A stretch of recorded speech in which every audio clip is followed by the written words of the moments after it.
Hi, everyone, and welcome to Inside AWAI. My name is Rebecca Matter, and I'm joined by Pam Foster. Hi, Pam. Hi there.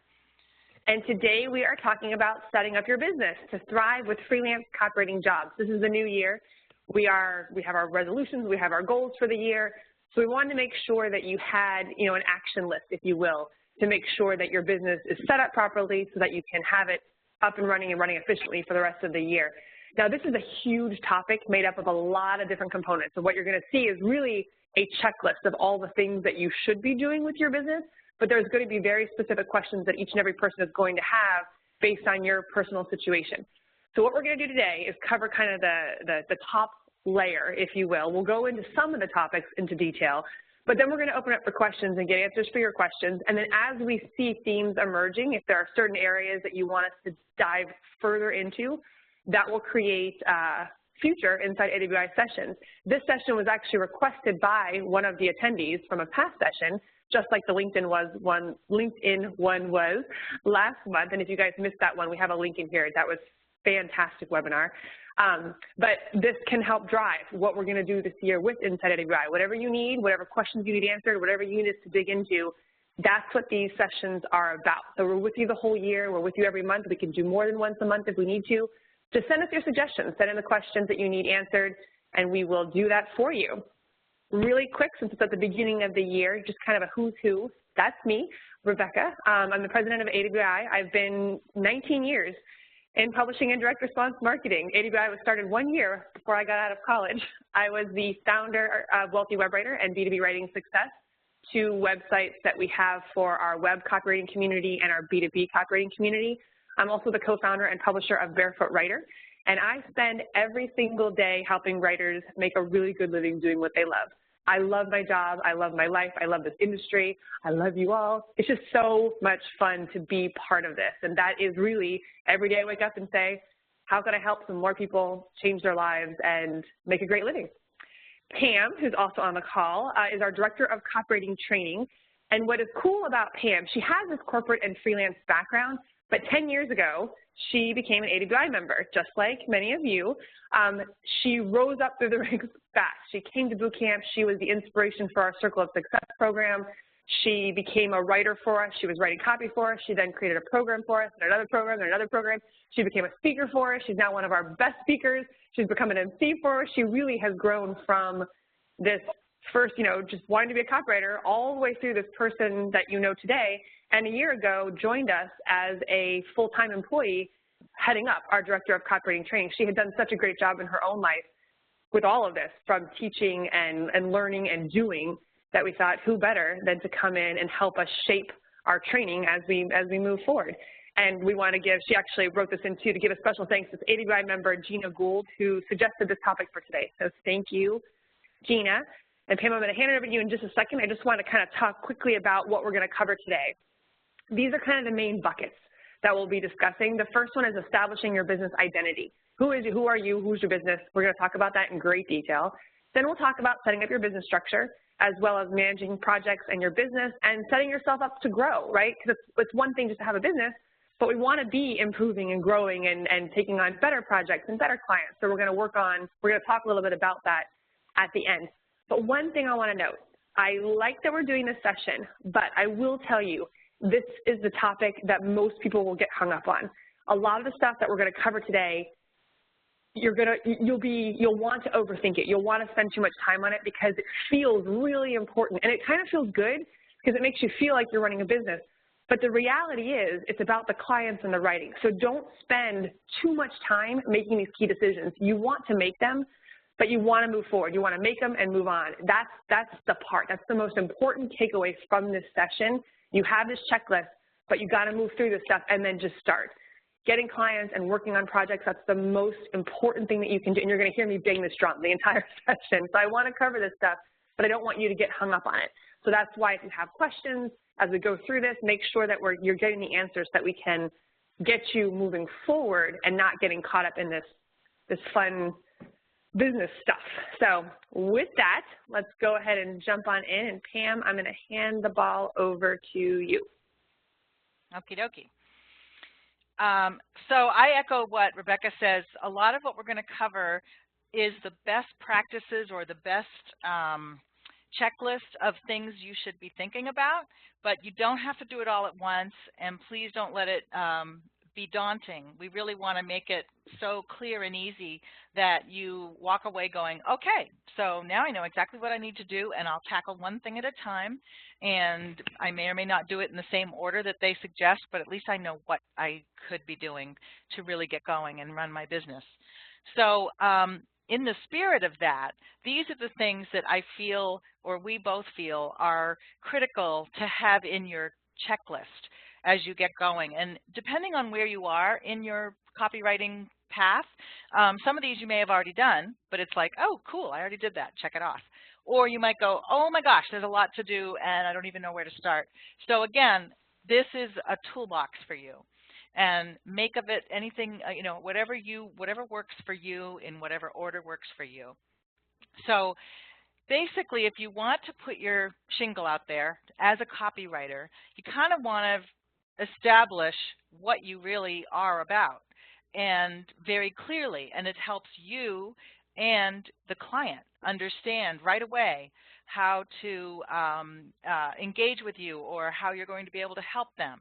And it helps you clarify what kind of projects you want to be working on, what kind of clients you want to be working with, because it's a big, big world out there of copywriting opportunity. It's massive. I mean, think of every single company today who needs copy to market their business through their website, through social media, through email, perhaps video, all kind, like 75 different potential marketing methods. So it's kind of overwhelming, and honestly, clients want to find someone that they can connect with. So that's why I always say establish your business identity first. You want to know what your writing specialty is or your services that you're going to offer, and then what market would you be offering them to. And you might decide you don't want to choose a niche, and that's totally up to you. But if you choose a niche industry, it's going to make your life a lot easier, and I'll explain that in a minute. But here are two examples of clarifying the specialty or the services you're offering, and then the niche market you want to work for or attract. So one of them is I'm a web copywriter, so my specialty is web copywriting, online copywriting, for the software/IT industry. So that is very clear, and it makes it so easy for you now. I don't have to think about writing all this other stuff and working with clients that I don't really have an affinity with, or I'd have to have a major learning curve with. I know software. I'm going to write for that industry. It's huge. I will be able to get clients, and clients who need web copy. See how nice that is? It just clears your desk. It clears your brain, so you know exactly how you're going to go forward and position yourself and who you're going to go after. The second one might be I'm a direct response sales copywriter for health information marketers. So that's a whole different focus, right? Direct response sales copy is more of the long form sales letters, either online or in direct mail. You might be writing catalog copy. You might be writing emails and articles and product descriptions and things for health products or health newsletter publishers. Totally different from the first bullet, right? So it makes it easy if you clarify this for yourself based on your background, your interests, and the services you want to offer. So that would be my number one tip. Again, why is picking a niche industry critical? Well, today it's really a glutted market out there of copywriters, and I don't mean to say that to scare you. It's great because there's so much opportunity. I mean, how many clients can you work on or work with in a given year? Maybe 5, maybe 6, or if you get fantastic couple of clients, that can be your ticket for the year. So don't worry about all the other copywriters out there. However, when companies are searching for a copywriter, they are searching today with keywords in their industry. So software copywriter, finance copywriter, health copywriter, furniture copywriter, who knows? But that's how they're searching because they don't want to have to teach a copywriter all about their industry or their business. So if you already know that industry and you're out there positioned as a specialist in a niche like furnishings, I'm just making that up, or wine and beer or travel, then the clients will find you and be thrilled that you already know that industry. So you will stand apart as a skilled expert in that industry. Huge relief to those clients. I mean, if you look on any job board today, like Simply Hired or Indeed, you're going to see that all the copywriting jobs are focused, like if you have fashion industry experience, that would be ideal. If you have, you know, veterinary experience, anything like that, they are looking for writers who know their market. So that's going to be a delight to them. They're going to be thrilled. And then you'll make more money. You will make more money. If you have solar technology experience and I'm a solar technology company, I'm going to not only will I be delighted when I find you and I'm going to pick you over any other copywriter out there, but I'm going to expect to pay you more because I'm going to assume that you know more than the other copywriters out there about my industry. So it's another huge benefit. I'm with you. Yeah, that's right. And then for you, it's just easier for you because then you suddenly know who you're going to talk to, where you're going to network. So you're going to network in LinkedIn in groups in that specific industry. God knows there's lots of them. So pick fitness marketing or sports marketing. There are sports marketing groups in LinkedIn, and you should be there talking with them, and you can stand apart. And then on your website, sports marketing copywriter, bada boom, bada bing. It's easy for the clients to know who you are. It's easy for you to talk about your services. So these are all really big reasons that I recommend choosing a niche today. All righty. Now, there's a lot to that, and I'm seeing questions already about how to choose the niche. And we have a couple resources for you. The first one is free. It's the Inside AWAI session we did a few months ago on how to pick a profitable writing niche. And there's the link right there. It walks you through a lot of these questions that you might have about, you know, where do I belong? How do I decide? Are there clients in that industry, etc. We go through that. And then if you do want to dig deeper, there is a program on that very topic with worksheets, checklists, and then how to market yourself in a niche. So also we're going to move quickly today, and we've had a lot of questions about, is this going to be recorded? Definitely we are recording it, and we will post it on the Inside AWAI page so you can watch it again if you miss anything, because we're going to whip through a lot. Intentionally, we want to give you a lot. Okay, so now we've talked about choosing a niche and your specialties. Now how do you really establish that business's identity out in the world for yourself, and how will clients recognize you as a valuable resource? Well, you're going to focus on self-promotion for yourself. You've got the writing skills, or you're learning them. Now you have to have some way to market yourself. So you're going to establish these 5 things, which I'll go through. Your USP, or unique selling proposition. What makes you unique and valuable to specific clients? What's the name of your business? What is a tagline that will help them understand what you are about? Your website is kind of your foundation for everything you do. And then your LinkedIn profile can work wonders for you. So let's just dive right into that. If you've been learning copywriting from us or through us, you will possibly recognize this term, USP, unique selling proposition. And it really just means, what is the thing, the unique thing that only you offer? And everyone here is a unique person. So even though there might be 10 people here who want to write for the financial industry, what you bring to the table for that client is going to be different than what the next person does. Maybe you worked in banking. Maybe you're a freak who watches all the financial shows. I don't mean a freak in a bad way. I mean in an enthusiastic way. Didn't mean to insult anyone who loves financial stuff. Anyway, but you have this passion or interest or experience that makes you a perfect fit for clients in the financial world. So that's just one example. Other things that set you apart might be your writing skills, your industry knowledge or background. Again, I mentioned software or IT. If you've worked in software for years and you just feel so comfortable with the language and the market, you understand the sales process in that world, you know, everything's going to the cloud, you actually understand how the cloud works. I'm not so sure I do. But if you have that industry knowledge and you're a copywriter for the software/cloud world, you're in, like Flynn. It's a fantastic thing. Again, what's your previous work that you've done up to now? And what knowledge do you bring from that?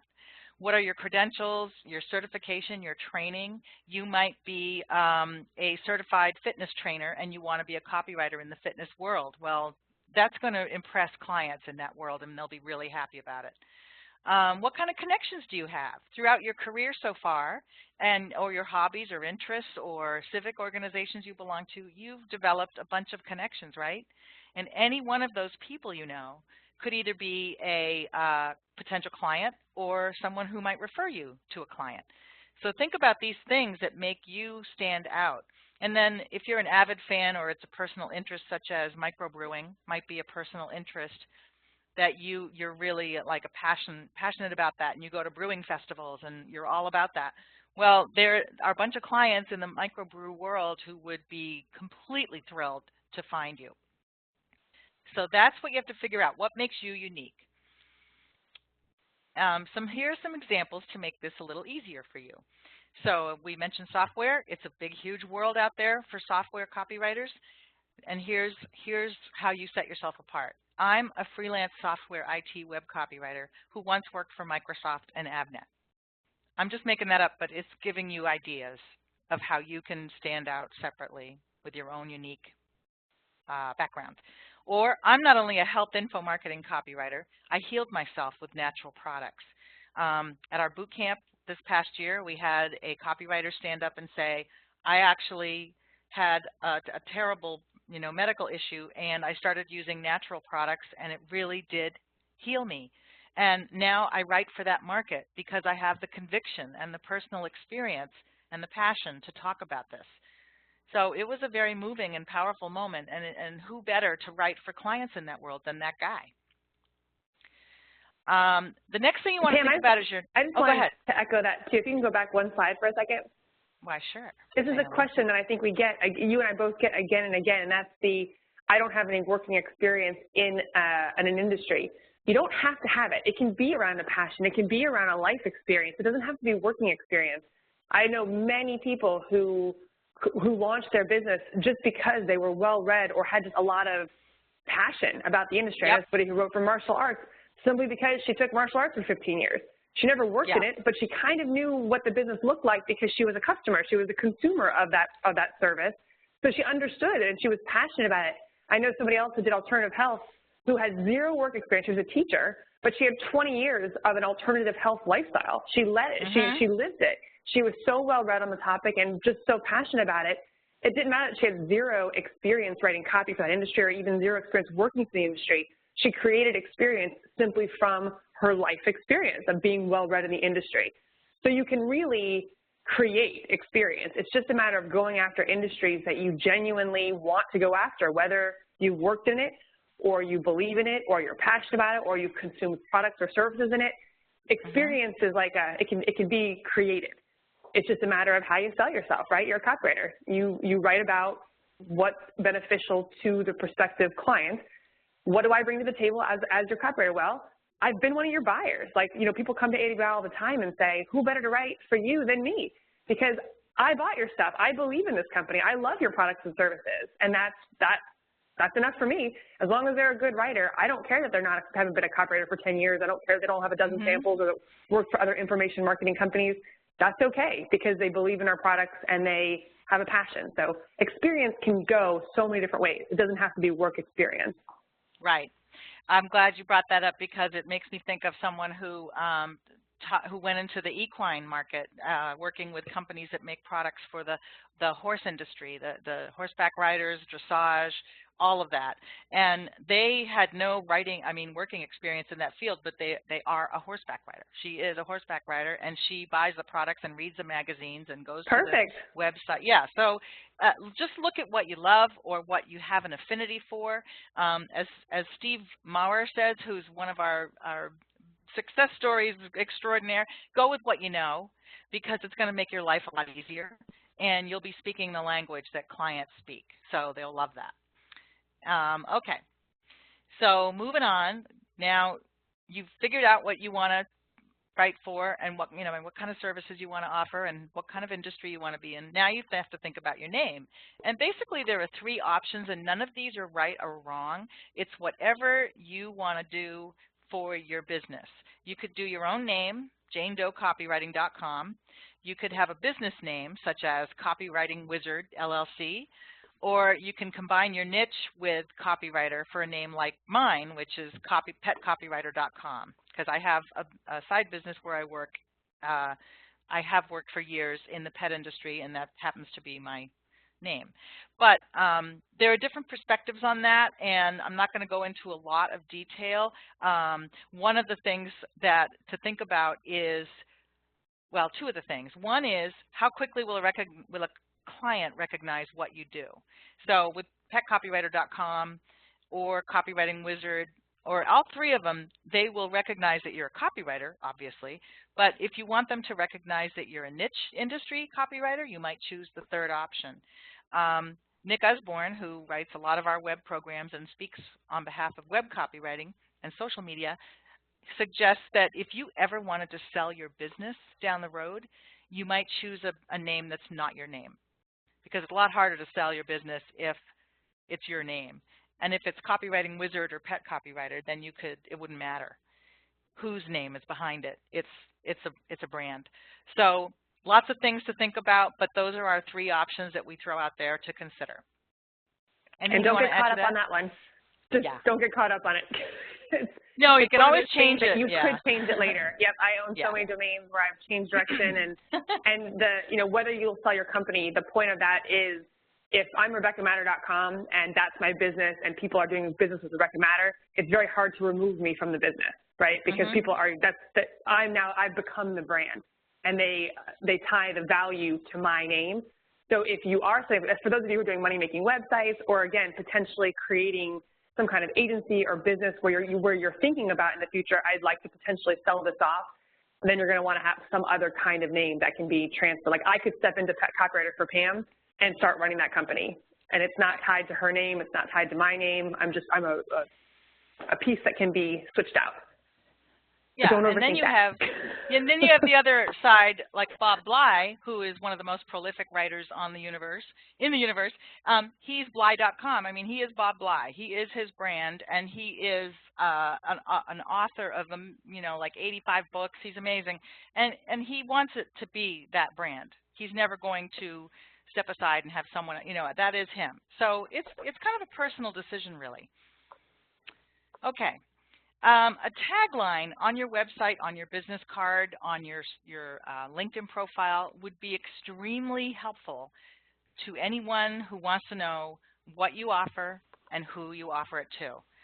So here are some taglines I found online. The first 2 were fun, fearless copy and content for software companies. Now think about that for a second. Software can be pretty dry, and a lot of people just think it's really boring. But it's not if you're in that industry. And for her to put fun and fearless in front of her tagline, at the front of her tagline, is kind of cool, because that means it's going to be fun to work with her, and the copy is going to be really engaging as opposed to dry and boring. So I kind of love that. And then health copywriting and marketing strategy to grow your business. Very clear, very direct. Anyone in the health industry will know that this is a person to talk to. And then mine, of course, is what I offer and who I offer it to is as plain as day: web SEO content and consulting for pet industry marketers. Now, when you think about this, it's the shortest way for a client to get you to understand what you offer. So I highly recommend thinking about doing something like that for your website and everywhere that you market yourself. Quickly, and it's hard to be quick about this because there's a lot to having your own website, but you have to have a website. Some people have said, oh, I only have a LinkedIn profile. Well, LinkedIn kind of owns that, especially if you use the free LinkedIn. Well, even if you don't, they could change their whole system tomorrow. They could change the layout. They could change how you are able to connect with people. You never know. You do not own that. if you have your own website, you own that. You control the content. You control how it changes or evolves over time. You control how much copy you add to it, the graphics, you control it. So I highly recommend having your own website because eventually, ultimately, all roads lead there. Clients will want to see it. They'll want to know that you've got the goods, that you've got, you know, a nice bio, that you have some samples, a few samples at least. They're not going to read 50 samples, but they want to know at least that your website's going to be a reflection of your copywriting ability. It's the place where you'll promote your promise, like I said, that tagline, fresh, fearless copy or fun, fearless copy for the software. That's the promise.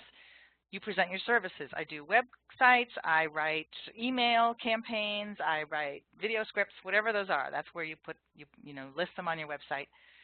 Provide proof. And you don't have to start out with a ton of samples. You may never need to have a ton of samples. Your website is a sample. And if you just have a couple of things that you've written that you're proud of, either through a spec assignment you did for AWAI, a journal article you wrote in the niche industry you're trying to attract, just get going with something. And then testimonials from clients that you've had or even colleagues in your work background are fine. Don't sweat it. Make it simple on yourself. Just position yourself as a professional person offering the services clients want in the industry they want. I mean, they're in. And then invite clients to contact you. So a lot of people worry about this. Should I put my phone number on there? I don't want my phone number publicly out there. Well, I got to tell you, if you're in business, you want people to be able to reach you. So I recommend having, you know, any form of being able to reach you: email, phone,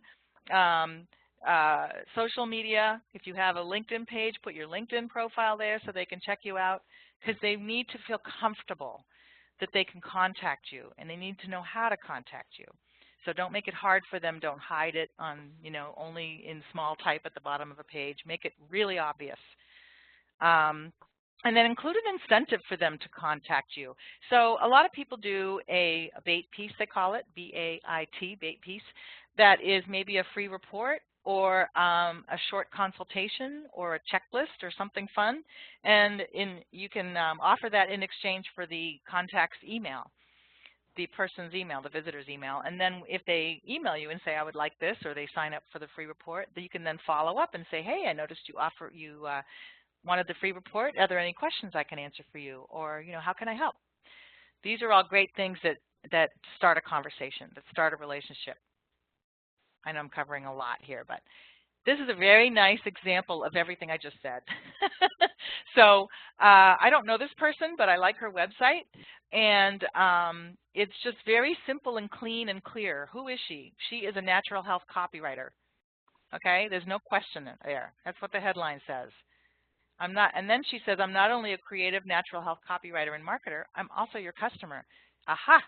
So she is someone who understands the industry and the customer. Awesome. She has over on the right 7 terrific tools to market natural products. And it's a report. You just put your name and email address in, and suddenly you're in her client prospect list. And then look at her tagline up here on the top. I'm going to take out my little arrow. Bing! Natural health marketing solutions delivering fresh customers daily. That's pretty swell, and it's very niche focused. So this is just one example of how to simply, cleanly, and professionally present yourself to the market you want to and offering the services you want to offer. I'm going to move on. Hey, Pam, do you think it's important to have a physical address listed on your website? That's a question. I was thinking about it. Like, I don't know if it matters. I can't say that in about, I don't know, I don't want to tell you how old I am, but I've worked with clients for many years, and none of them care where I am. They really don't care. Am I going to deliver the goods for them? That's all they care about. And then how do they reach me? So it's up to you, but it's not, in my opinion, critical. That's my gut take on it, but somebody else might. Yeah, I was sitting here thinking, like, I don't know if I really would be turned off if there wasn't an address. And I could see not having one, just, again, to not even have the concern of where I'm located, because it really doesn't matter. This is an interesting question, too, that we get a lot in the freelance website program. Kendra's asking, can you have a variety of websites to appeal to different markets? And my answer to that, she was saying originally she wanted to go into 3 different niches, and so I really encouraged her to pick one to start so that we're focusing in one niche. Because, so yes, the answer is you can have a lot of websites focusing on various niches, but so that's the short answer. But the longer answer is, why would you? You know, you really need to think about your business. And if your business is successful and good, you want to focus in one industry instead of jumping from industry to industry. Not only does it make you some of the benefits that Pam was talking about, make you marketable, a delight to your clients, companies will assume that they're going to have to pay you more, but also from an efficiency standpoint. I use this example a lot, but let's say I land 2 clients tomorrow. One is in health and one is in financial. And so I do the health project first, and it's a sales letter, so it's going to take me a few weeks, and I do all of my research, and I get into the industry, and I'm looking up LinkedIn conversations and figuring out what the prospects really want, and I'm reviewing all the controls, and, you know, I got this great idea, and I got a lot of ideas, but I picked my best one, and I write the sales letter, and I get to the client. 3 weeks later, I get ready to start that financial product or project, and now what do I have to do? I have to do all that work all over again. I have to figure out the industry, figure out the prospects, what do they want, come up with the ideas all over again. Whereas if my second project happened to also be in health, I could have reused everything. I could have reused my research. I could have reused understanding the market, what they're saying, what their hot buttons are, all that time that I put in, I could have reused it in the 3rd project, in the 4th project. I'm going to know that market so well by the 5th project that I got it. I am in that market. I know where the hot buttons are. I'm in tune. But if I'm having to jump from market to market to market, that's a lot of work. Plus, when you're marketing yourself, that's 3 times the work. So if you're in 3 different industries, you have to participate in 3 different sets of LinkedIn groups. You have to have 3 different websites. You've got to come up with a USP and benefits for 3 different industries. You have to be reaching out to companies in 3 different. If you pick the right niche, you should have plenty of companies in your industry. And we cover that in great detail in Pam's niche program. We talk about it a little bit in Inside AWAI as well. So short answer, yes, you can have multiple websites to appeal to multiple industries. Long answer is, you might want to ask yourself why, and that's a fundamental business decision. And no matter what, just start in one, because I'd rather you make huge strides forward than a lot of little baby steps.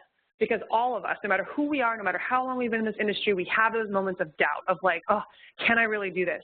And if you can look back at the path that you've traveled on and see how far you've come, in that moment of doubt, you will say to yourself, wow, that's proof. I have come super far.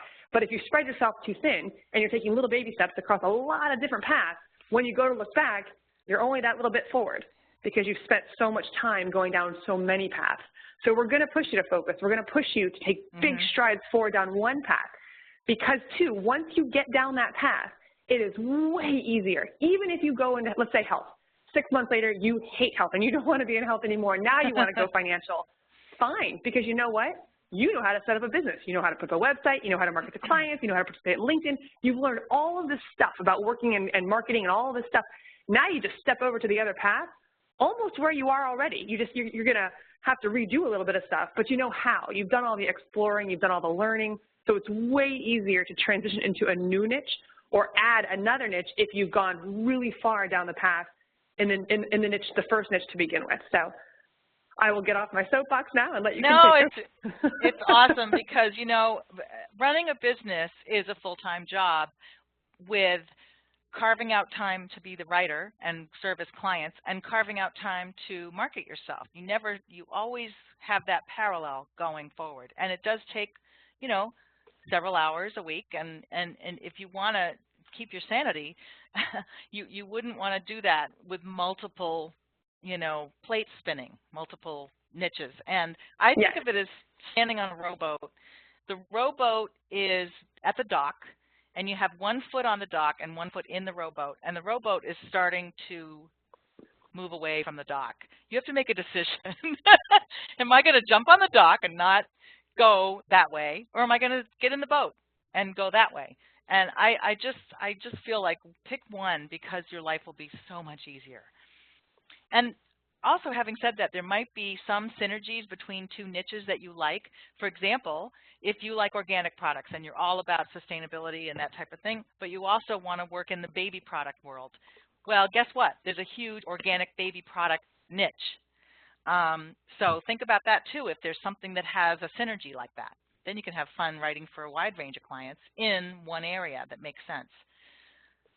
Okay. If you would like some help with your website, we're just throwing this out here. We do have a program called Build Your Website in 4 Days. It's based on the WordPress platform, and that is the link to check out that program if you need help. Just throwing that out there for you as a resource. And just so everybody knows, inside AWAI, we're not putting the stuff in here to sell you on any of this. It's more for your benefit, so that you know it exists. We've included quite a few resources in here, both because we're talking about so many different things.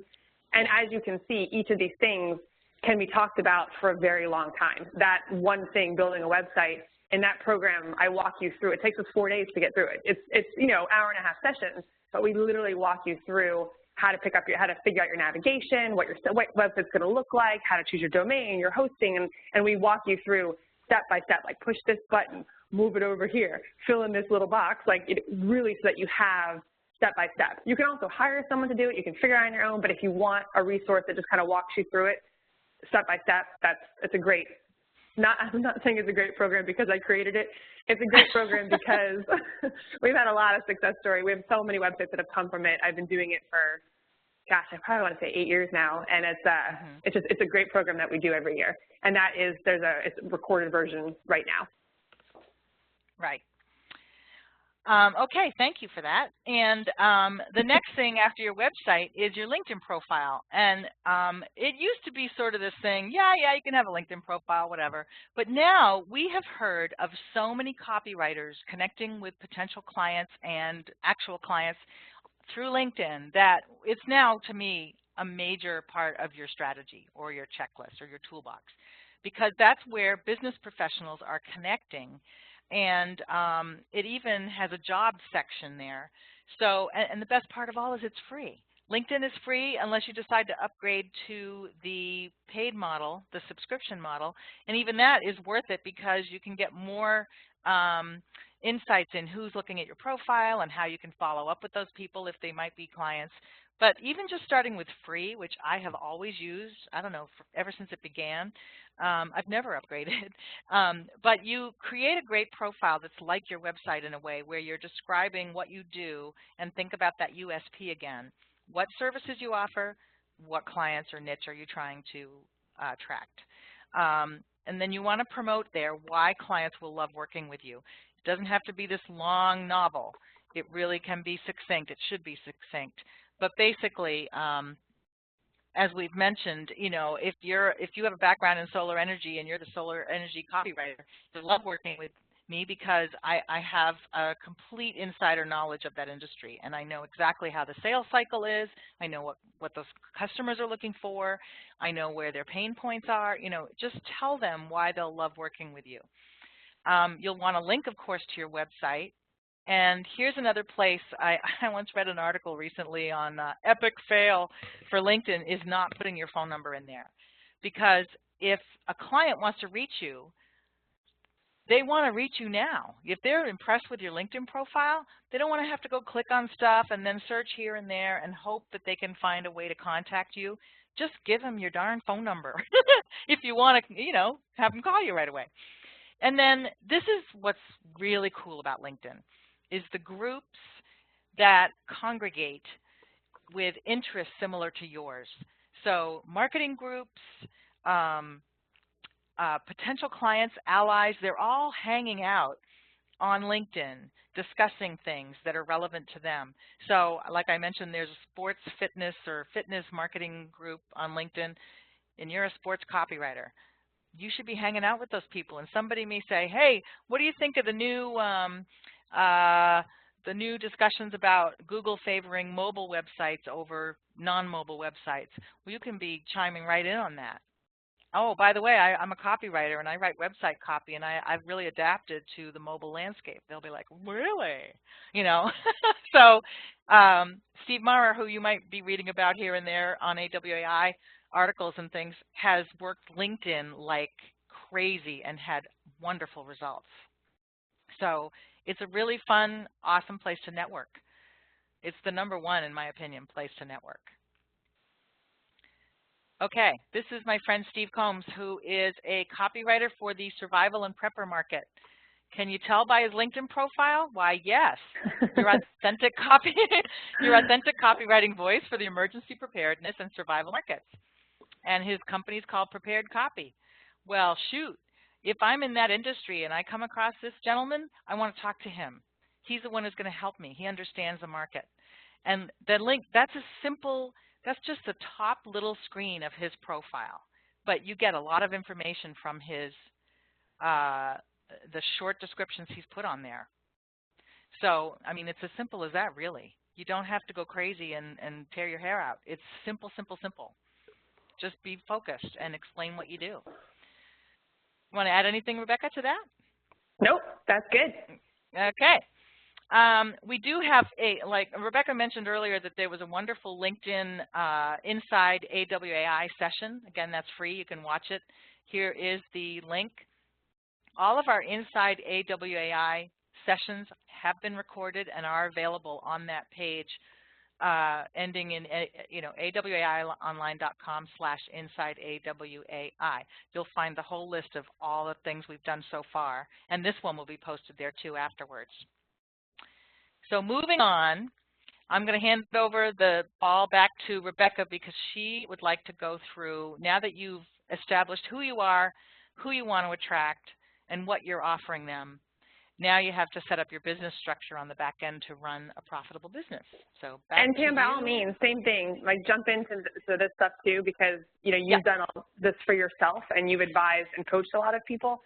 The one thing I want to talk about with this is that AWI in general, we're a training company. We teach you how to get the skills, we teach you how to get clients, how to market yourself. That's our expertise, how to write great copy and how to market. This is not our expertise, legal, accounting, anything like that. And so as a company, everybody in the company is not allowed to give legal or accounting advice, because everybody's situation is so different. So we cannot say everyone should do an LLC or everyone should do a sole proprietorship. That's not, we don't know, because without understanding your full, first of all, it's not our expertise, but second of all, without understanding your full background of income and marital status and past situations and all that stuff, we can't help you make a good decision. So you're going to want to talk to somebody before making any of these decisions. At the same time, the one thing I wanted to say, like I said at the beginning, don't get caught up in this. It's so much more important to get clients than any of this stuff, because if you start landing clients and you have money to spend, it's going to be a lot easier for you to pay for accountants and lawyers and things like that. So I want you to focus, 90% of your time on that side of your business, the writing side and the client side, because all this other stuff becomes easier when you have money to pay professionals to make these decisions for you. So, Pam, did you have anything as far as business stuff goes? I just want to throw in this interesting idea. I started writing a newsletter for my local accountant, and I actually traded my writing in services for him to do my taxes and help me understand how to set up my the financial side of my business. So I never had to pay him a thing except for my awesome writing skills. So that's something you might want to offer a local accountant in your town and say, I can help you with your website. I can help do a newsletter for you, or your emails, or any kind of communications to get clients. I can help you with that. And maybe you would want to do that and trade and do my taxes for me, or help me with my financial setup. Oh, I love that. It's been great. It's been 20 years almost. Wow. Yeah. That's fantastic. So, other things though, taxes, understanding that when you get all the money yourself, you're running a business now, right? This is you're responsible for yourself. So you're going to have to be thinking about this. Another reason why you want to talk to an accountant, you're going to have to set money aside where your employer was paying all of your taxes for you, and then you would then run your taxes. You have to make these payments. So it's a good idea to become familiar with this. There's a lot of great websites out there. And again, most CPAs will talk to you for a very small amount of money just to tell them, hey, I'm becoming a freelancer. I'll use you for my taxes in the future, but can you just give me the rundown of what I need for the end of the year that I need to make sure that I have for you, and I want to make sure that I'm setting aside the right amount of money, because when those taxes come due, you have to have cash. And that's if we're not used to running a business, that can be overwhelming. So just think about that. When money comes in, you've got to move some money aside and save it to pay your taxes when they come due. a billing invoicing system is so important, not only because it just makes you feel good, but you want to make sure that you are being professional and getting those bills and invoices out right away. So the minute you close out a project, you don't want to sit on that. Your bill should come right after that project is sent into your client, and then you need to have some kind of tracking mechanism in place. How am I going to make sure that that bill got paid? For me, I move so fast and I have so many different things going on. We were laughing about this over Christmas time. We were ordering these things from Amazon. We did all of our Christmas shopping through Amazon, and I finally had to print out my order page and like cross-reference it with the boxes because I wasn't even sure if we were getting the things that we had bought. We bought for my husband's siblings in Iowa and their kids and our kids. It was just so much stuff, and we were buying at the same time, and we didn't know we had to have a checklist. That will happen to you eventually as well as your business gets up and running and you've got a lot of projects and a lot of billing and invoices out there. You want to have that tracking mechanism in place to say, did I get all the money that I was expecting to get? There's a lot of systems that you can use. You can create this on your own. Companies don't expect to have it look a certain way or come from a certain thing, but FreshBooks is one I see a lot. Pam, what did you use for billing and invoicing? I started out using QuickBooks, and then I've evolved into the online version, but that does it all for me, and it keeps track of everything, and I just, my accountant, I can send them the file at the end of the year. It's the easiest for me. Excellent. And there's a lot out there, so, you know, do some research, but put something in place now so that you have that the record of what is out and what has come back in. And then tracking income and expenses, and Pam, I want you to talk about this as well. From my perspective, you want to know where your money's coming from. What you're going to find, especially as you start to expand your business, you know, the first project you take on, it's very clear to know where your money is coming from. But eventually you'll evolve. You'll have multiple clients. You'll be working on multiple projects, different amount of time. Some clients are going to be more involved, some will be less involved. Some projects, you can write the same style of white paper, let's say, for 3 different companies and have 3 totally different experiences. And therefore, the dollar per hour that you're spending may vary. Even though you charge the same $6,000 for every client, if client A's white paper takes twice as long as the other clients, you've actually made half as much for the amount of hours that you've put in. So you want to be mindful of this stuff. How are you spending your time, and where is your money coming from? And this is a great exercise that I recommend every single year that you look at. You take a step back. I learned this from Nick Osborne. He actually wrote about this in a program that we have called Profitable Freelancing. You can find it in our catalog. We don't talk about it here. But he put that program together because we had talked about this so much. Every year he would have me take a step back and fly up to 30,000 feet and look at my business and evaluate. Is every project, is every client equal? Are all my business operations equal? Am I spending the right time in the right place? And every year there was some like shift, some twist that needed to be made so that I was focusing my time and energies on the right things, the things that were making me the most money. Pam? I'm sorry, I was answering questions. No, you're good. I apologize. No, but I believe that, yes, what's fun is each month I look at my QuickBooks online and I see my income, my expenses, and also which projects or which clients were the best income producers for me. And at the end of the year, it's really fun too because, you know, a couple of clients will really stand out as the ones that brought in the most money for me, and so I really want to make sure they're happy, and maybe I can even expand on that. And then the ones that were kind of trickly in and out and not that lucrative, I might, if I get too busy, you know, say sayonara to them. I don't know. But it's really helpful to understand the picture. It really is.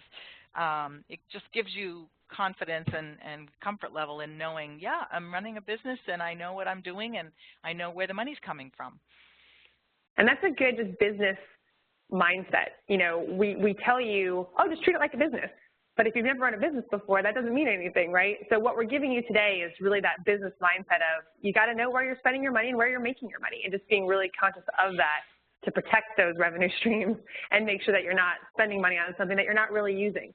I talked to somebody yesterday who was buying company leads. She was buying leads to use for marketing her business. And she had gotten through them and said, you know, I can't afford to buy any more leads. And I said, well, stop. Like, you've already bought 150 leads. Like, first of all, you should be able to identify the companies. If you don't have money to buy things like that, don't spend any more money on it. It wasn't worth it for her. So we went through and we talked about some different marketing tactics that she could be using. Come to find out, there was a handful of those leads that had responded, that were warm, and that she really needed to follow up with and move forward with them. That's a whole other conversation about marketing. But my point there is just being conscious of where you're spending your money, what you're investing in, and are you getting the return back from that investment? So again, setting up your business structure, I can't say this enough, don't get caught up in all of this, right? You need clients, income, in order to have a business. It's not a business until somebody is actually paying you. It makes it a lot easier once you have money. You don't have to worry then about these little things. Someone can help you make the decisions. It's easy to feel like you're being productive. What am I going to pick for my domain name? It's fun. Like, it just feels good because you're not having to put yourself out there. There's no judgment at all. You have total confidence in that little quiet space in your office. So it feels like you're being productive. But the reality is you only have so much time, right? All of us are in different situations. Maybe you have a year, 6 months, a month, like whatever this is to get up and going and get this going. So don't get caught up in that stuff, that busy work. Really focus on marketing yourself and getting clients. So we're going to talk a lot about marketing yourself throughout the year. There's a great Inside AWI webinar that we did at the beginning of last year on marketing yourself. And so we'll put all those links on the landing page for this one with the recording. And I see that we are coming into the top of the hour, so we will rush through part of this. If you need help, we do have a program. It's called Freelance Writing Success, and it does walk you through a lot of those questions, legal and accounting, and it's very inexpensive, but we have it as a resource in case you want help with that. Setting up your official documents is another part of the business. Pricing and fee structure. What are you going to charge? When the client says, hey, Rebecca, I want you to write a white paper. What is your white paper fee? We publish a copywriting pricing guide, which, Pam, that reminds me, we need to publish the updated 2017 pricing guide. It's almost ready. It's almost ready. Put that on your list. Excellent. We publish this every year, and so you will get a free copy of it. As soon as it's ready, we'll send it out to you so you can have the industry standards for what you should expect to be paid and what clients should expect to pay you. But you'll want to create your own fee structure. What does that look like? Just have it. You don't have to publish it anywhere. It's just for you. But just be thinking about how much am I going to charge for the services that I offer. Have proposals and guarantees, all that stuff. Like, work through some of that stuff just so that it's their template based, so that you can drop the client's name in, you kind of have a checklist that you can go through when you're putting together a proposal. It makes it a lot easier so that you don't sit at your desk and say, now I got to write a proposal. And you can do this way before you even land clients. You can do this on the side. It's somewhat busy work right now if you're not really putting out a proposal, but there's something that helps your brain by thinking, okay, this is what it's going to feel like to write a real proposal. So work on the template. Work on project agreements, retainer agreements. There are these things called, actually, I don't even want you to get too far into this. Stick at the top level with fees, pricing. Yeah. Just write up a few proposals and invoices and things. We have a whole set of all this stuff we covered in our essential templates for business copywriting. And again, very inexpensive way of doing it. You can just rip off all of our stuff. We have 16 templates. You can just literally download it, put your company name in, put your phone number, and then use them. One of our success stories at boot camp this year was talking about how this was such a good motivator for her. She went in and created all of these invoices and proposals and agreements one day and just sent them out, like company ABC, in her mind. She wrote, company ABC, I'm billing you $6,000 for this white paper. And she went through and created all of this stuff in a day just to see what it would feel like. And wouldn't you know, all of a sudden it just kind of pushed that confidence over the edge. She was putting herself out there a little bit more. And the next thing you knew, she was on our success panel at boot camp. It was Elizabeth's blessing. But so pricing, that's a great guide for those of you who have questions about pricing. We're going to give you the fees, the ranges, but the pricing guide that we have, the simplest guide to pricing copy projects, actually walks you through the detail. So company A, company B, company C all ask for a white paper, or let's say they all ask for a sales letter. It could be different, A, B, and C. A might want a 2-page sales letter, B might want a 20-page sales letter. The products that they're selling might be different. The size of the companies might be different. So what do you do? How do you figure out a good price? And Elise walks you through all of that. So when you're ready to price, if you have any challenges, if you have any struggles, know that the program is there so that when you're like, oh my gosh, I got this great guy on the phone and I don't know what to price. Now it's time to buy the pricing program because it's almost like your client is buying it for you. So it's there when you need it. But that essential template, it's 16 templates literally that you have our permission to rip off and use as your own. So finally, once you have your business structure set up and now you've got your business, you are going to have clients. So what do you do with the client projects? And Pam, I'm going to hand this over to you to quickly run through this stuff. I feel like we basically, like, this could be its own session, the next slide could be its own session, but what can you give us on this to help them be efficient with managing projects? Okay. So are you giving the ball back to me so I can change slides and stuff, or just talk about this slide? I can. Just go ahead. Either way. Either way. I'll change it over to you. Go ahead. Okay. I was having fun answering questions. So, gosh, there's a lot of them, and thank you. They're great questions. They're really helping us understand what you would like to know about. So managing copywriting projects is really awesome and easy if you have a systematic approach. And so when a client calls you for the first time or a prospect, you don't go, what do I do? You already know what to do. You have a list of questions, for example, to ask the prospect. And I took note here of some of the top questions. When I get a call out of the blue, for example, and somebody says, I have a website that isn't working, or I really need some content for a blog, or I need some help with my emails because they aren't really getting a response, I will start by just saying, well, tell me about your business. You know, what do you sell or offer? What's the main purpose of this project? Like if you are having struggles with your email, what is it that you're trying to do with them? And then tell me about your typical customer or your buyer. You know, I'll just kind of interview them to understand what they're all about so that then I can give helpful, useful response. I mean, I've heard of copywriters just kind of saying, well, we have this email package that's, you know, $200 a month and we can do emails for you, and what do you think? Do you want to go for it? Without even listening or first finding out what the company's about. Drives me crazy. Anyway, because I think the clients want to know that you're concerned about helping them and that you understand their problem and that you care about their success. That's where the best relationships work. You listen and you care and you ask great questions. So that is the first thing really to help you both get on the right foot to start with. And a couple of other questions might be, what's working now for you and what frustrates you about, you know, why did you call? And then what's the competition like and how do you stand apart? What time frame are you working with? Do you have a budget range? You know, have we covered everything I need to know? So from that initial information intake, I would call it, you'll learn a lot and you'll establish a relationship with your prospect or client. And usually by the end, you want to kind of do a presumptive close or a call to action, make them take a next step to engage with you. Something like, gosh, this has been great, and I can see where I could really help you with your website and really make some big changes that will make a difference in your search results and in the sales you get. So how do you want to proceed? Would you like me to set up a proposal, or would you like to have me talk with your team? You know, put the ball in their court with an action, a next action. Don't just say, well, this is great, so I'll get back in touch sometime, you know, because that just leaves them hanging and nobody's winning there. So you really want to make an effort to close the loop and have a next step in line. So let's say that, well, I really like what you have to say. I'd love to see a proposal. Cool. Then you're going to set up a schedule for that proposal. And ultimately, if you get the job, you would want to set up a schedule for when you're going to deliver things, because that's what a professional person would do.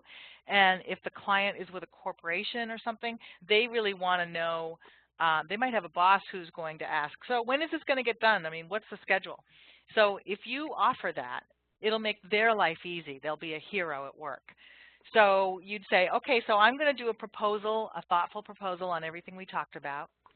And I'll present it within 48 hours. I'll email it to you so that they know what's next. Everybody's clear. And that's the big thing, is always be clear and helpful and organized. I've heard of nightmares where clients just don't know what's coming next, or when, you know, she said she's going to do a proposal, but I haven't seen it yet, and I'm not sure when I'm getting it. There's nothing worse to a client than feeling that way, right? So, you know, be on top of that. And then another thing is how to overcome writer's block. Some people sit there and go, okay, I got a project and I'm going to write a web page for these people. Where do I even start? Well, luckily there are lots of good web pages out there that you can kind of borrow from.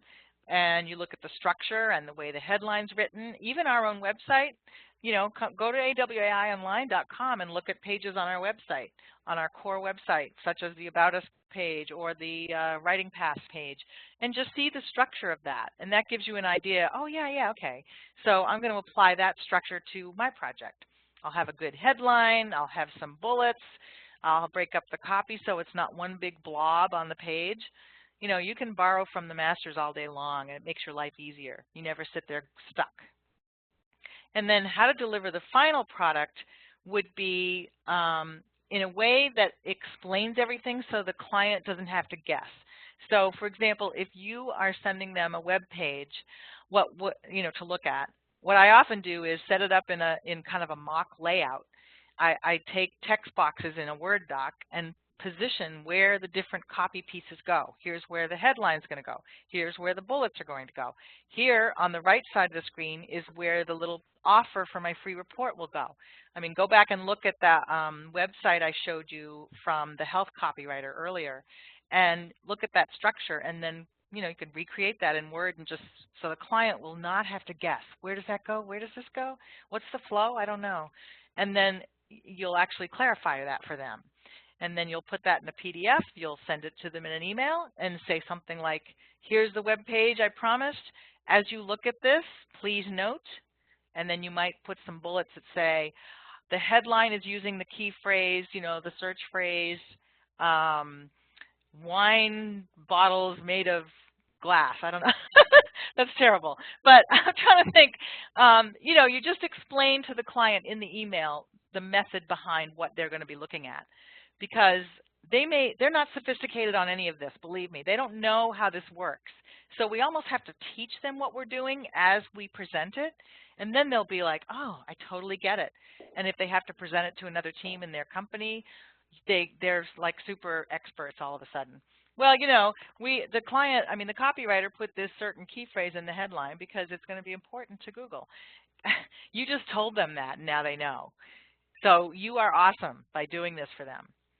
And then always offer to go over it with them on the phone if they'd like to discuss any of the pieces so that everything is always clear. Or you can answer questions for them. Hopefully that all makes sense. But that's how, these are some really helpful, simple, basic ways to look like a super pro from day one. Anything to add, Rebecca? Nope. You have the ball, so keep on. Okay. We're over time, so I want to get to the Q&A. Oh, all right. It's okay. So quickly, there is, you know, a lot more to the process of working with clients. If you choose to dive into that and want to see how this all works, we do have a program that I created based on like 800 years of working with clients, and it's all there on this link, awaionline.com/TPP.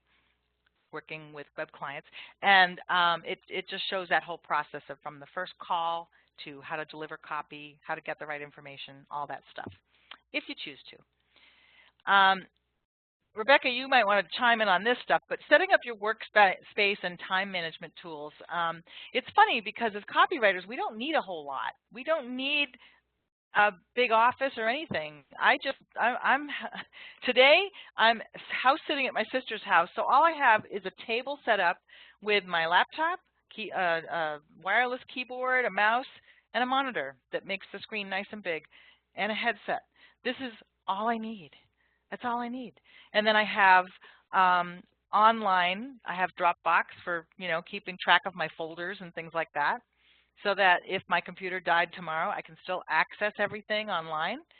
I use a Mac, and it all just works so smoothly now because everything is so electronic and easy to manage.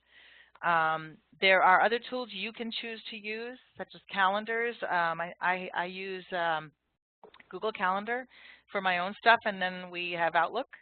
I have a filing system that is in Dropbox, so I just have folders for each client, and within each client I put in the project folders, and simple. And then I keep supplies very simple. I've got like Post-it notes, a writing pad, and a couple of pens. You don't need a lot as a writer. You know, you just don't, which is fantastic for us. There's a very low startup and overhead budget needed here, very low. And I have a few paper files, but not many. Everything is online now in a secure, cloud system.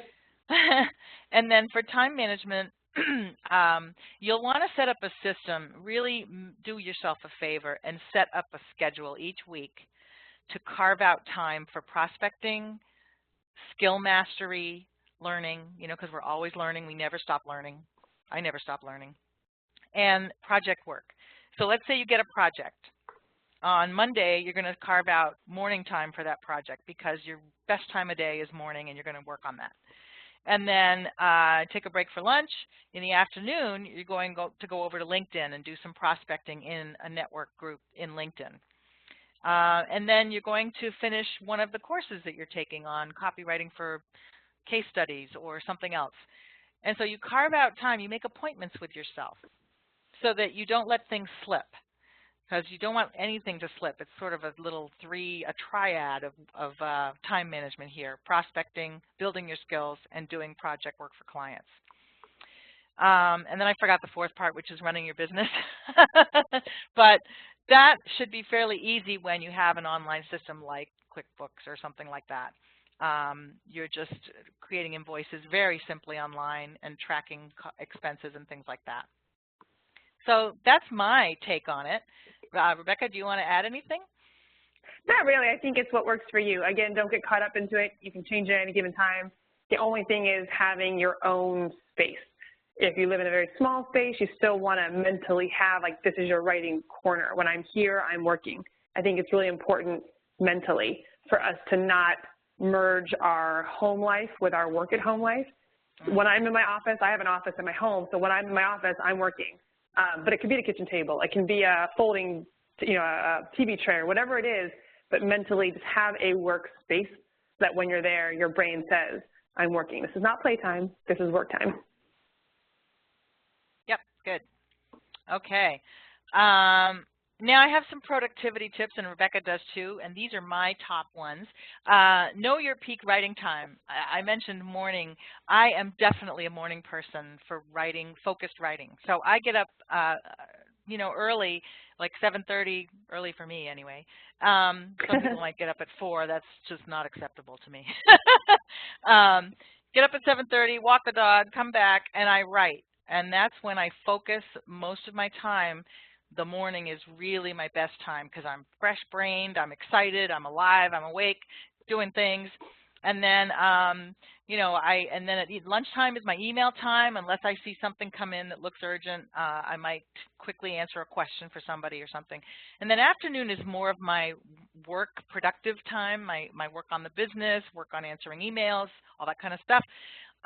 Again, we have, AWAI has a legacy of amazing, amazing contributors and legends that we learn from. And one of them, I can't think of who it was it Gene Schwartz, who sets a timer on his desk and would write for 33 minutes and 33 seconds.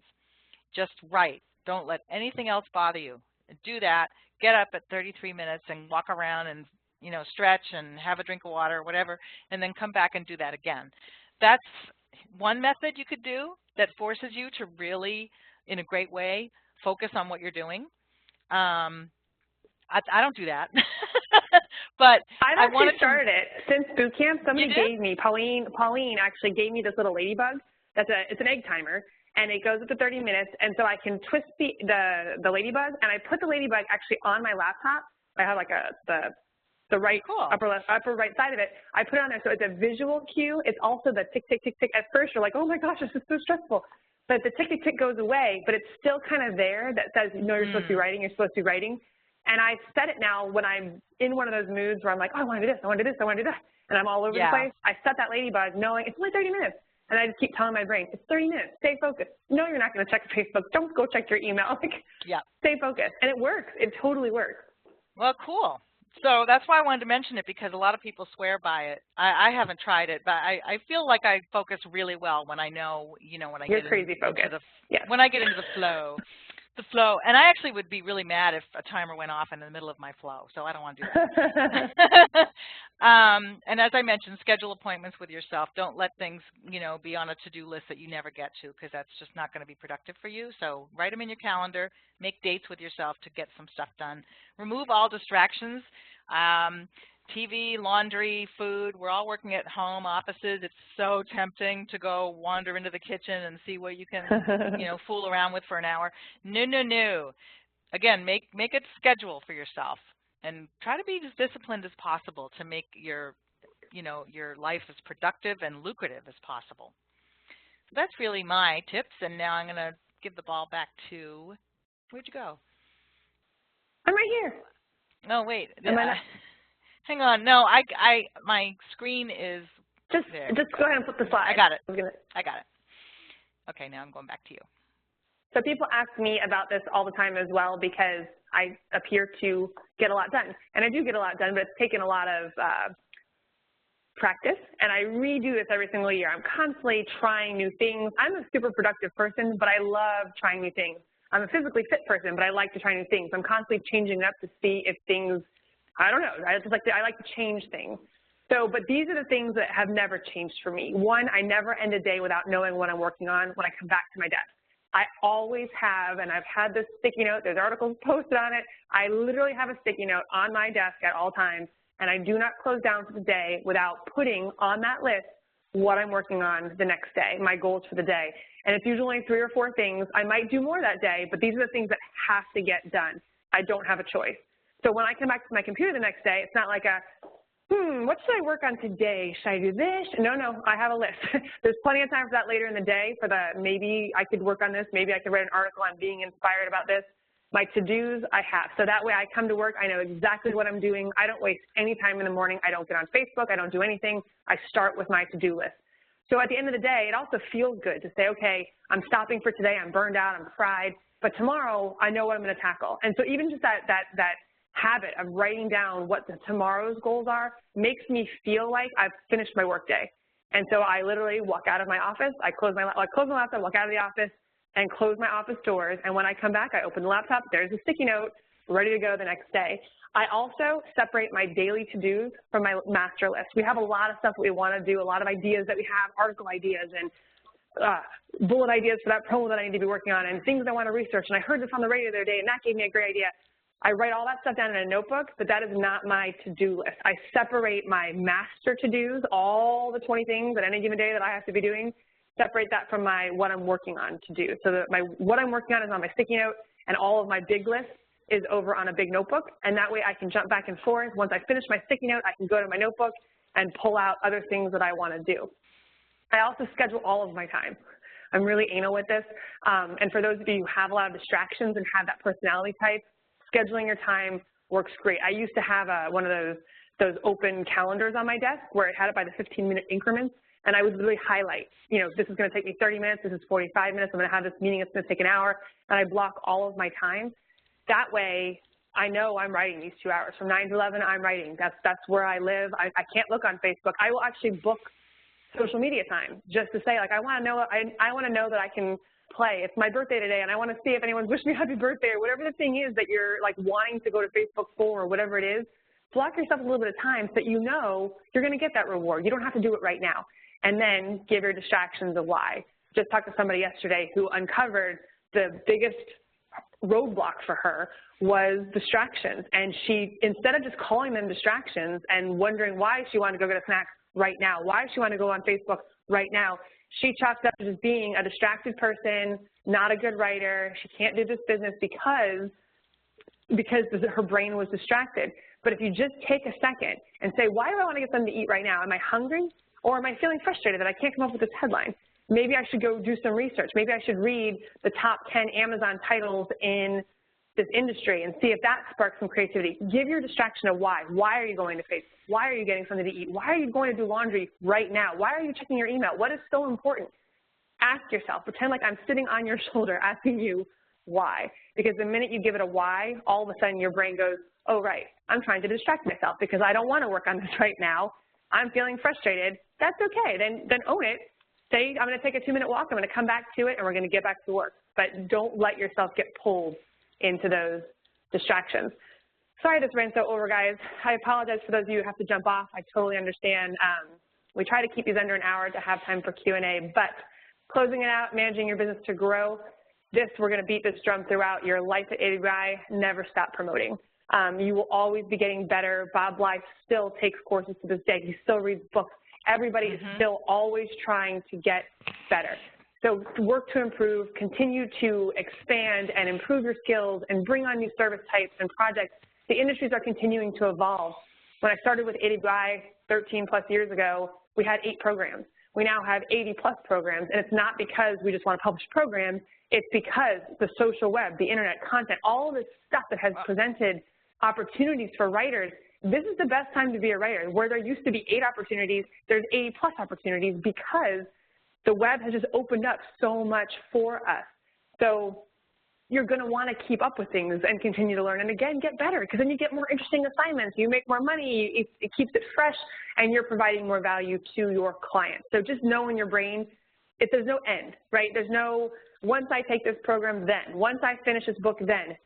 Get up, get out, do it now, launch your business now. There's always going to be one more program, there's always one more book, and there's going to be something else that you could be doing in the future. So you don't want to, like, set a fake thing. Like, once I do this, then I get to be a copywriter. No, you can be a copywriter now.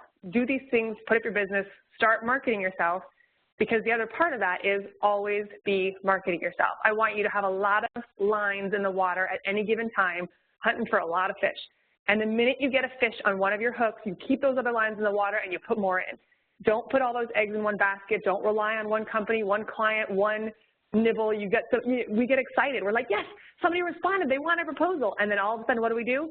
We stop marketing. We stop putting other lines in the water. We stop reaching out to one more client. We stop following up with our prospects, and we focus on this one thing, and we try to nurture this one lead and stay focused here. And we really hope that it happens, and maybe it does, and maybe it doesn't. It puts you in a bad position because now you're relying on this one person. They're deciding the fate of your business, and you never want that. You want a lot of opportunities. That way you can pick and choose, and even if you have clients and you're full, you cannot take on any more clients, keep marketing yourself because for all you know, a better client is going to come along, and it's time to drop one of your first clients or pass them on to another AWAI member. You're going to grow out of those clients, and you just want to keep marketing yourself and have more opportunities for your business. So commit to a weekly promotion schedule, whatever it is. It can be anything that you want, whether it's cold calling, LinkedIn, blogging, whatever, email, prospecting. You decide how you want to market yourself. We have a whole session about that, but just commit to doing it. I like to say do something every day, even if it's like tweaking your LinkedIn headline or sharing a piece of content from a company that you want to work for, commenting on their blog, reaching out to one more client, friending someone on Facebook, whatever it is. Take an action every single day that's intentional. It's strategic. Its intention is to put yourself in front of a potential client and hopefully progress the relationship, land the job, increase the fee, whatever it is. Just have something in your mind. What am I going to do today? And commit to marketing yourself all of the time. Commit to continuing your mastery. You're always going to get better. Again, just practice, practice, practice. And then track progress. I love this. You know, where did you start? If you ask people who work for me, who've been working for me, many of them have been working for me for 5+ years now because it started with an article, and then it went to an email, and then it went to 5 emails, and then it went to an autoresponder sequence, and then it went to a sales letter, and then it went to managing one of our sister properties like Wealthy Webwriter and B2B Writing Success, and then it went to managing social media, and it just grows and grows and grows. And they look back and say, okay, this client, AWAI, is worthwhile to nurture and stick with because look how far along I've come with these clients. And then make room for growth, right? You're always going to be growing. You're always going to be getting better. It's okay to let clients go sometimes. It's just about knowing when it's time and, you know, hopefully you pass them off to another AWAI member who's ready to step into your place. But be accessible, be open to change, be open to new opportunities, and feel confident that you can let some things go to open yourself up for bigger and better. Okay, hour 22. We did. Hour 22? What other questions do you guys have? We have been working fast and furious in the Q&A, and Katie has joined us as well. Oh, yeah. So thank you, Katie, for helping out. She's in there. So I'm going to go over to the prioritize, because some of you asked some good questions that I said we would ask we would answer at the end. Okay. And if you're still here, I'm going to answer yours first. So. Oh, I did answer quick, one of these. I'm going to change it. I'm going to go over to the prioritize. So if we didn't answer a question, Cam and Barb, if you can go through them and make sure that they're prioritized. Don't unprioritize one that we said we would answer at the end, except for Steve, since he's not here. His is just pros and cons of using a pen name. It's really the same as using any name. You can use a pen name, but you're going to be stuck with that pen name for, as long as you have your business. And that versus a company name, it's the same potential pros and cons, that versus using a company name. Sean, is it okay to have specs or samples if we're just starting out and don't have links to any paid work we've done? Yes. Samples are just that. Samples are samples. We just want to see a sample of your writing. If you say that you can write a white paper, I want to see a white paper that you wrote. If you say you want to write a sales letter, I want to see a sales letter that you wrote. It doesn't matter who you work for. We're not looking for a brag list of clients that you have. We're genuinely just looking at samples of your work. So you can just use, you can create samples. And I recommend, if you want to write white papers, write a sample white paper. If you want to write emails, write sample emails. Be able to show the client samples of that style of writing. And that's why when you go through AWAI programs, we're so, I can't think of a better phrase. I have a bad one in my head, but we hammer it in about you doing the exercises and doing the assignments, because you can use those as samples. We have numerous people who've launched their business on an assignment they did in our accelerated program for six-figure copywriting. So do them and then turn those assignments into samples. It's one of the things that we challenge all of our experts with.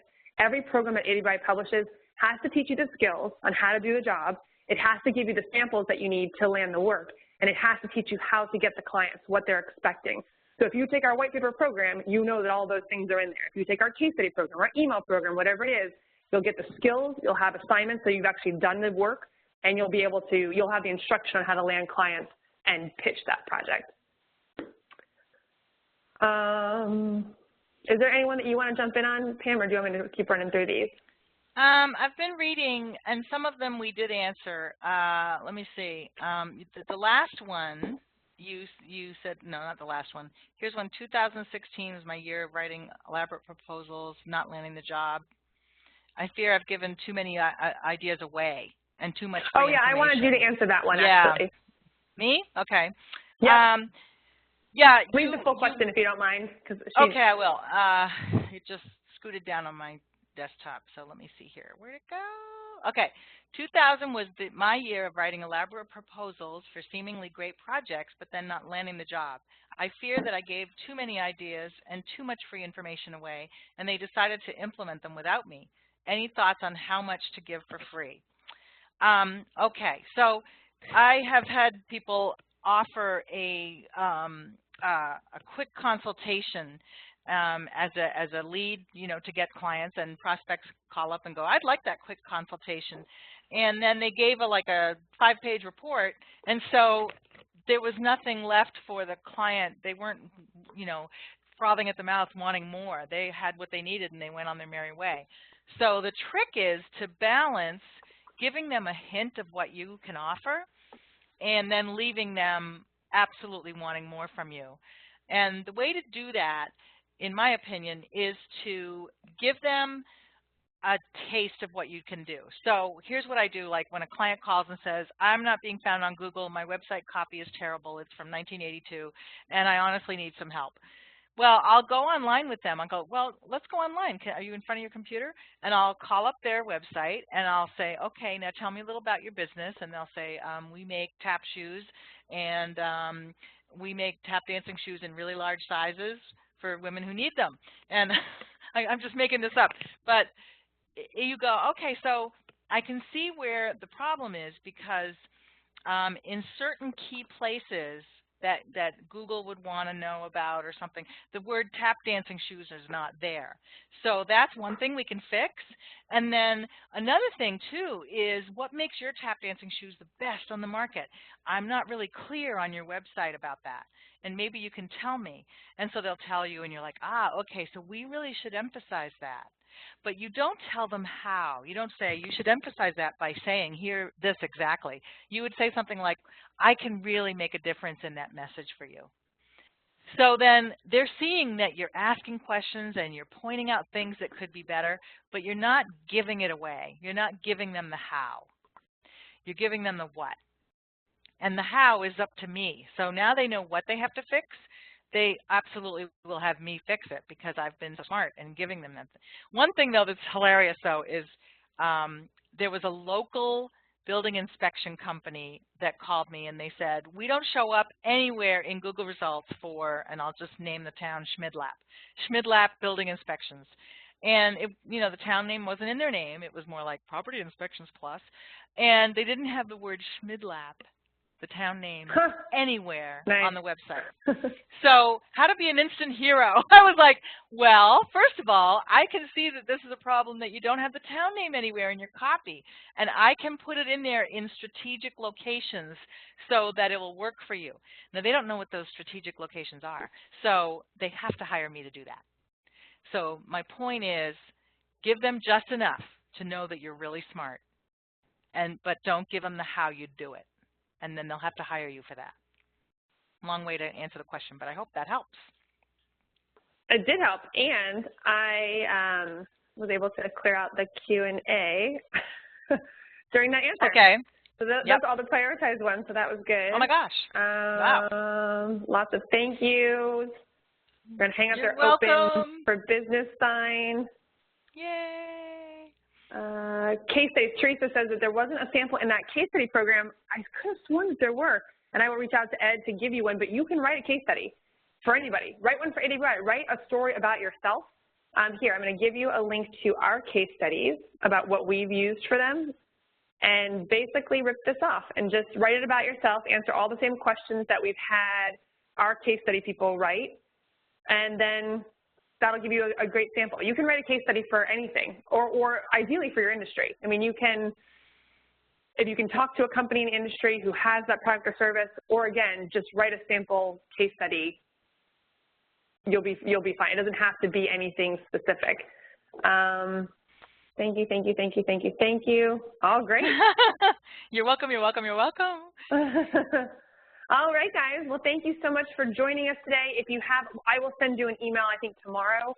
No, wait, what is today? Friday. I will send you an email on Monday that has access to the playback. It takes us a little while to rip this recording and post it, but we will post it along with all of these links. We'll post it on the landing page. Cam, if you can make a note of putting all these links on the landing page, we'll give you the PDF of the slides, and then I will give you my email address. It's askrebecca@awaionline.com. But if you have any requests for future Inside AWAI, we can talk about that. Next month, we're going to be talking about making more money as a copywriter. So not about making money as a copywriter, but how do you make more money? Like once you start working and you start making money, how do you make that next step? How do you go from 5,000 to 50,000? How do you go from 50,000 to 100,000? How do you increase incrementally each client that you're taking on? So we're going to talk about that topic next month, but whatever. I mean, LinkedIn last December, this topic, these were all requests from attendees. So if you want us to cover something, let me know, and we are happy to dive in and give you all the information in 22 minutes more than planned. Yay! Well, thanks, guys. Virtual high five all around. And Yay. Thank you for joining us. All right, bye everyone.